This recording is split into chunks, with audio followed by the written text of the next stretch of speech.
अस्सलामु अलैकुम दोस्तों, शुरू करते हैं अल्लाह ताला के बाबरकत नाम से जो निहायत मेहरबान और रहम करने वाला है।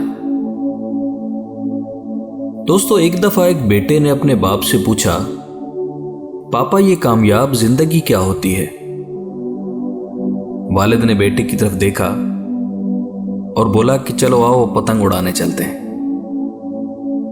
बेटे ने भी अपने बाप की बात को समझा और साथ चल दिया। बाप पतंग उड़ा रहा था और बेटा बहुत गौर से बाप को पतंग उड़ाते देख रहा। थोड़ी देर बाद बेटा बोला, पापा ये धागे की वजह से पतंग और ऊपर नहीं जा पा रही, क्या हम उसे तोड़ दें तो ये और ऊपर चली जाएगी? वालिद ने बेटे की तरफ देखा और धागा तोड़ दिया।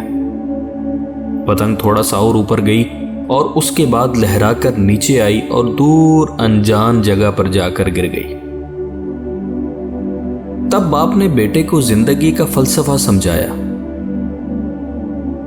बेटा, जिंदगी में हम जिस ऊंचाई पर हैं, हमें अक्सर लगता है कि कुछ चीजें जिनसे हम बंधे हुए हैं वो हमें और ऊपर जाने से रोक रही हैं, जैसे घर, खानदान, नज़्म ज़ब्त, वालिदैन और ऐसे बहुत सारे रिश्ते, और हम इनसे आज़ाद होना चाहते हैं।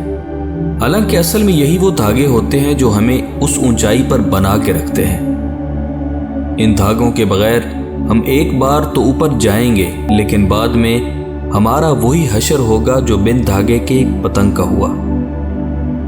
लिहाजा जिंदगी में अगर तुम बुलंदियों पर बने रहना चाहते हो तो कभी भी इन धागों से रिश्ता मत तोड़ना। धागे और पतंग जैसे ताल्लुक के कामयाब तवाज़ुन से मिली हुई ऊंचाई को ही कामयाब जिंदगी कहते हैं।